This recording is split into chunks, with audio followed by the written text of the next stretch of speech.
لو عايزين تعملوا حلاوة سبريد وتكون سهلة جدا وقوامها هيكون مظبوط وكريمي زي ما انتوا شايفين، يبقى تعالي بقى اتفرجي على الطريقة دي. بس قبل ما ندخل نشوف الطريقة ما تنسوش تذكروا ربنا، وذكر النهاردة هنقول مع بعض لا اله الا انت سبحانك انا كنا من الظالمين.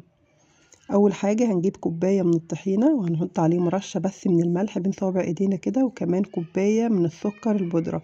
الكوباية اللي بنعاير بيها تكون واحدة.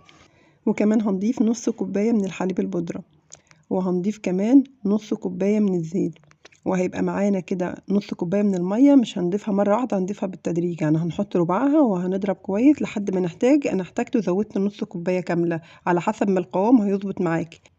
وزي ما انتوا شايفين ده قوام الحلاوة معايا. وكمان هي برضو من كتر الضرب في الخلاط بتسخن شوية، فلما بتهدى وبتبرد القوام بتاعها بيتقل اكتر من كده. بس هي عامة حتى كده قوامها مظبوط، لكن لما قعدت بقى بقت قوام تقيل اكتر بس كريمي كده، وبجد طعمها تحفة.